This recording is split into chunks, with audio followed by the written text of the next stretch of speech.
నా పేరు జాకీర్. జాకీర్ ఏం చేస్తాడు? నేను మొబైల్ షాప్ లో వర్క్ చేస్తాను. మొబైల్ షాప్ లో వర్క్ చేస్తాడు. ఈ తెలంగాణ కదా? తెలంగాణ. తెలంగాణ. ఇప్పుడు రేవంత్ రెడ్డి గారు రీసెంట్ గా పదవి ఎక్కారు కదా, సీఎం కుర్చీ ఎక్కారు. ఎలా అనిపిస్తుంది ఆయన పరిపాలన?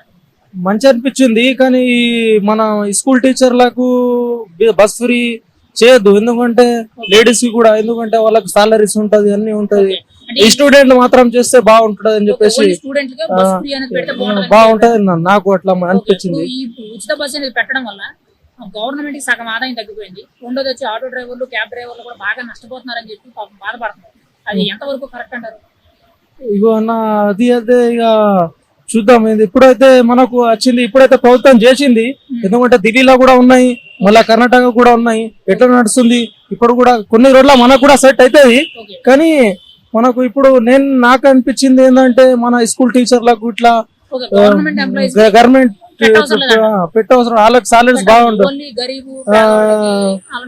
అట్లా బాగుంటది అని చెప్పేసి అట్లా నాకు. ఇప్పుడు రీసెంట్ గా మళ్ళీ రేవంత్ రెడ్డి గారు ఇంకొక ఏంటంటే, ప్రభుత్వ స్కూల్స్ ఉన్నాయి కదా, ఓన్లీ ప్రభుత్వ స్కూల్లో ప్రభుత్వ ఉద్యోగుల పిల్లలందరినీ ఖచ్చితంగా చదివించి తీరాలి. ఒకవేళ చదివించకపోతే మీకు వచ్చే బెనిఫిట్స్ అన్ని క్యాన్సిల్ చేయడం జరుగుతుందని చెప్పేశారు.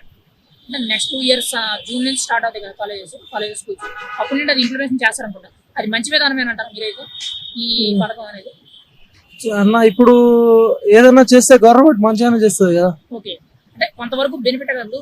చాలా మంది ప్రభుత్వ బడులకి వెళ్ళడానికి ఇష్టపడరు, కానీ ప్రభుత్వ ఉద్యోగుల పిల్లలే ప్రభుత్వ బడిలో చదివించాలని చెప్పి కంపల్సరీ రూల్ పెడుతున్నారు రేవంత్ రెడ్డి గారు. అది మంచి నిర్ణయం అని అంటారు? మంచిదే. ఓకే, దీనివల్ల ఏమైనా బెనిఫిట్స్ ఏమైనా ఉన్నాయన్నా?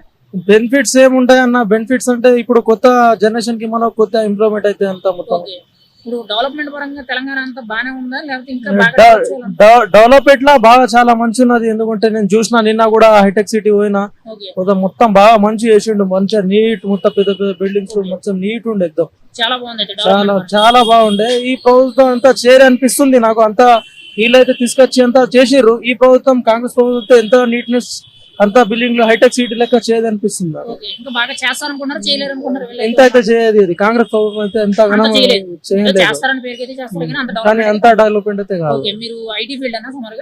లేదు, నాది మొబైల్ ఫీల్డ్. ఇప్పుడు ఐటీ పరంగా కేటీఆర్ గారు బాగా డెవలప్ చేశారు. ఇప్పుడు కాంగ్రెస్ గవర్నమెంట్ అలా చేస్తారనుకున్నారా? చేయలేరు. ఒక మాటలో చెప్పాలంటే, కాంగ్రెస్ ఈ 10-15 రోజుల్లో కొన్ని నిర్ణయాలు తీసుకోవడం బాగానే ఉందా పరిపాలన? ఏమైనా జనాలకు ఇబ్బంది వచ్చింది ఏమైనా ఉన్నాయా? జనాలకి ఇబ్బంది ఏంటన్నా, ఆటో డ్రైవర్లకు బాగా పరేషాన్ ఉన్నది.